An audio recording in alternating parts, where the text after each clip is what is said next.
United states के सबसे महंगे हाईवे मंसूबे से लेकर जापान के जजीरे के हवाई अड्डे और इन हवाई अड्डों से लेकर चीन के सबसे कामयाब रेल रोड तक यहाँ तामीर किए गए सबसे महंगे तामीराती मंसूबों में से 5 हैं। आपके मुल्क पर किस तामीराती मंसूबे का सबसे ज्यादा असर पड़ा, हमें कमेंट बॉक्स में अपनी कीमती राय से जरूर आगाह करें। और अगर आपको हमारी वीडियो आज की अच्छी लगे तो लाइक के बटन को दबाना यकीनी बनाएं। और अगर आप अमेजिंग वर्ल्ड पर नए हैं तो इस चैनल को सब्सक्राइब करना मत भूलें। तो शुरू करते हैं नंबर 5 से।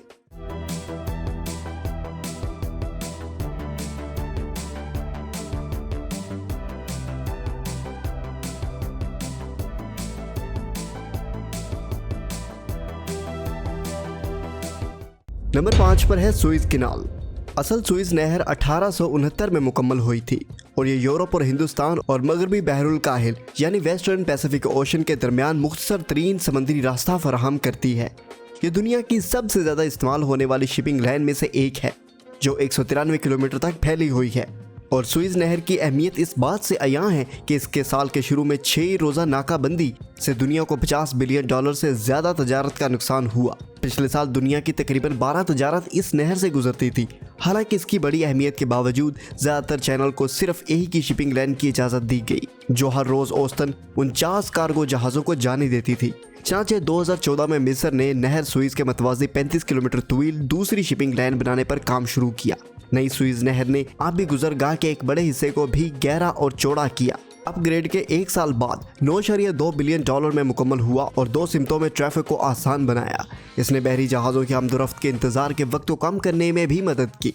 इस इजाफे की वजह से नहर सुएज ने गुजरने वाले कार्गो जहाज़ों की तादाद इसने बहरी जहाज़ों के आमदोरफ्त के इंतजार के वक्त को कम करने में भी मदद की। इस इजाफे की वजह से नहर सुएज से गुजरने वाले कार्गो जहाज़ों की तादाद 2023 तक बढ़कर 97 हो जाएगी। चैनल के 2023 में $12 बिलियन से ज़्यादा की आमदनी होने का भी अंदाज़ा है जो कि 2014 में इसने $5 बिलियन के करीब हासिल किया था। ये तारीख के सबसे महंगे तामीराती मंसूबों में से एक है। ताहम नई नहर सुएज को इस तामीर पर खर्च होने वाले बिलियन की अदायगी का इशारा दिया गया। नंबर 4 पर चैनल टनल। जब हम समंदरों पर महंगे ट्रांजिट मंसूबों की बात करते हैं तो इस चैनल टनल से गुजरना मुश्किल है जो इंग्लिश चैनल के जरिए इंग्लैंड को फ्रांस से मिलाती है। ये सुरंग तेज रफ्तार रेलवे को 50 किलोमीटर से ज़्यादा के अंदर ले जाती है और दुनिया की सबसे तवील ज़ेरे समुंदर सुरंग का रिकॉर्ड रखती है जिसका ख्याल ज़ेरे समुंदर है। फ्रांस और बरतानिया को मिलाने वाली एक सुरंग 1800 की दहाई के शुरू से चली आ रही है, लेकिन टेक्नोलॉजी की हदूद और सियासी बदअमनी का मतलब ये है कि आखिरकार इसे बनाने में तकरीबन 2 सदियां लगी।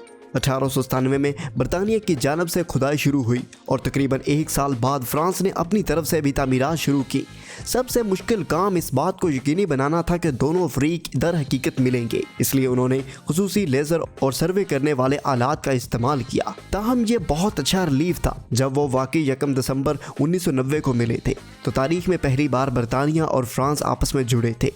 यह पूरा प्रोजेक्ट $12 बिलियन की लागत से शुरू होने के 6 साल बाद मुकम्मल हुआ था, जिसे सिविल इंजीनियर में इसकी कामयाबियों को खराज तहसीन पेश करने के लिए इसका नाम दिया गया था।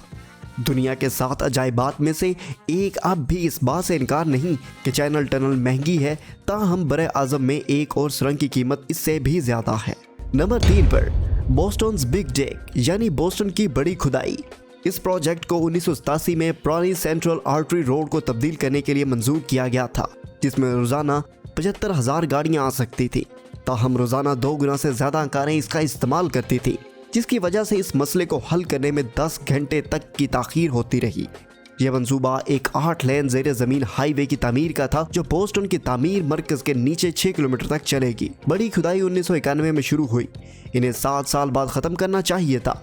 ताहम बहुत से मेगा प्रोजेक्ट्स की तरह कुछ मसाइल और ताख़ीर भी थी। बोस्टन बंदरगाह से इस मुकाम की कुर्बत ने माहौलियाती खदशात को जन्म दिया। हकाम 1994 तक ज़रूरी माहौलियाती इजाज़तनामे हासिल नहीं कर सकते। इसके अलावा रास्ते में 2 सबवे ट्रैक्स की वजह से तामीर पेचीदा थी और जिस इलाके की ज़ेरे सुरंग खोदी जानी थी वहाँ मिट्टी का मादा बुनियादी तौर पर लैंडफिल था। मजीद ये कि इस अमल के दौरान दबे हुए मकानात और कई डूबे हुए जहाज़ों की बुनियाद को हटाना पड़ा। उन्होंने कुछ आसार कदीमा की दराफ्तें भी की जो इनकलाब से पहले के दौर के हैं। नतीजे के तौर पर $2.8 बिलियन की मनसूबाबंदी की इब्तदाई लागत आसमान को छूने लगी और यह मनसूबा 2007 में 9 साल की ताख़ीर के साथ मुकम्मल हुआ। बोस्टन ग्लोब ने तख्मिया लगाया कि इस मंसूबे पर बिला आखिर $22 बिलियन की लागत आएगी। जिसमें सूद भी शामिल है और ये कि 2038 तक इसे मुकम्मल तौर पर अदा नहीं किया जाएगा। फिर भी इस मंसूबे ने इस इलाके में ट्रैफिक की सूरत हाल को बेहतर किया। फिर भी इस मंसूबे से इस इलाके में ट्रैफिक की सूरत हाल बेहतर हुई। यह रोजाना 2,50,000 गाड़ियों को संभाल सकता है, ट्रैफिक के हमवार बहाव और शहर के दरमियान आसान रसाई को यकीनी बनाता है। ताहम शहर में ट्रैफिक के साथ अब भी अहम मसाइल हैं और यह दलील दी जाती है कि इस मंसूबे ने इन्हें सिर्फ दूसरी जगहों पर मुंतकिल किया है। दूसरी तरफ बड़ी खुदाई की तकमील ने इलाके में कार्बन मोनोऑक्साइड की सतह को कम करने और इसके मकीनों के लिए बेहतरीन म्यार जिंदगी में मदद फराहम की है, जिसे पहले की बुलंद हाईवे को गिरा दिया गया था और तकरीबन 300 एकड़ अराजी को ग्रीन प्रोजेक्ट्स के लिए आजाद किया गया था। पार्क्स और खुली जगह भी इसमें शामिल हैं। इस मंसूबे के बारे में आप क्या सोचते हैं? हमें कमेंट बॉक्स में अपनी राय से जरूर आगाह करें। नंबर 2 पर बात करते हैं कांसाई बैनुल-अक़वामी हवाई अड्डे की।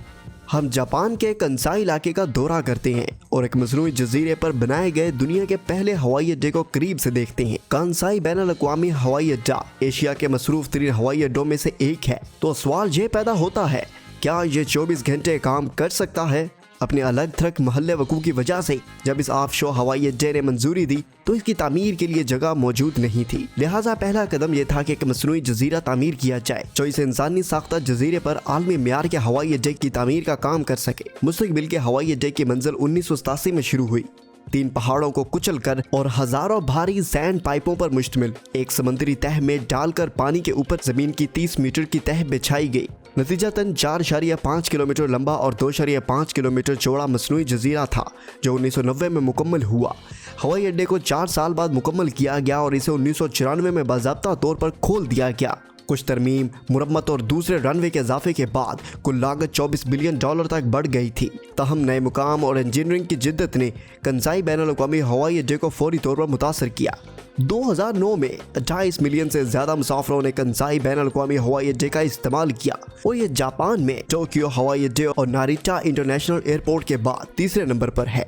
ताहम अब भी ये चाइना के दारुल हुकूमत बीजिंग के इंटरनेशनल हवाई अड्डे से अब भी काफी पीछे है, जिसने इसी साल के दौरान 100 मिलियन मुसाफिरों का हिंसा अबूर किया। इस बात को मद्देनजर रखते हुए कि तोसी का काम जारी है, जिसने हवाई अड्डे को 2025 तक सालाना 40 मिलियन बैनुल-अक़वामी मुसाफिरों को एडजस्ट करने के काबिल बनाएगा, लेकिन जब से महंगे ट्रांजिट प्रोजेक्ट पर आता है।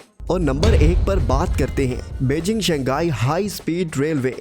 इस रेलवे लाइन ने सफर के वक्त को आधे से कम किया और सिर्फ 3 साल में मुकम्मल हुआ। 1320 किलोमीटर तवील ये रेलवे $40 बिलियन की लागत से तामीर की गई थी और इसे 2011 में आवाम के लिए खोल दिया गया था।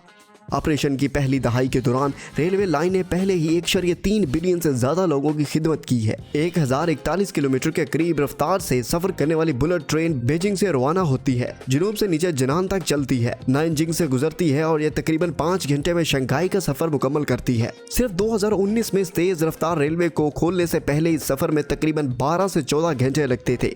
रेल लाइन ने 210 मिलियन से ज्यादा मुसाफिरों की नकलो हमल की, जिसमें रोजाना सवारियों की तादाद 7,98,000 मुसाफिरों तक पहुंच गई। अगरचे ये मंसूबे में टैक्स दहिंदा की रकम में से $40 बिलियन से ज्यादा का इस्तेमाल हुआ, लेकिन इसने कामयाबी को नुकसान पहुंचाया। चीन की बहुत सी तेज रफ्तार ट्रेनें सब्सिडी और नुकसानात पर चलती हैं। ताहम Beijing Shanghai high speed railway ने 2015 में तकरीबन $1 अरब कमाए। कंपनी के खास मुनाफा में 2019 तक हर साल 40% तक इजाफा हुआ। रेलवे लाइन की शानदार कामयाबी ने जनवरी 2020 में शंघाई स्टॉक एक्सचेंज पर अपना रास्ता बनाया, जिसने चीनी तारीख के सबसे बड़े IPOs में से एक के बाद कारोबार डेब्यूटेड किया, जहां कंपनी ने पहले 6 अरब से ज्यादा शेयर्स बेचकर तकरीबन $4.5 अरब इकट्ठे किए थे। तारीख का सबसे महंगा ट्रांजिट मेगा प्रोजेक्ट मुनाफा बख्श रहा, यहाँ तक कि आज इस वबाई मर्ज के दौरान भी इस दुनिया के बेहतरीन रेलवे लाइन को समझा जाता है। क्या आपने महंगी लेकिन दिलकश मेगा डेवलपमेंट में से किसी के जरिए या इसके साथ सफर किया? हमें नीचे कमेंट बॉक्स में जरूर बताएं। और अगर आपको ये वीडियो अच्छी लगी है तो लाइक के बटन को दबाना मत भूलें, और अगर आप चैनल पर नए हैं तो अमेजिंग वर्ल्ड को सब्सक्राइब जरूर करें। मिलते हैं आपसे अगली वीडियो में।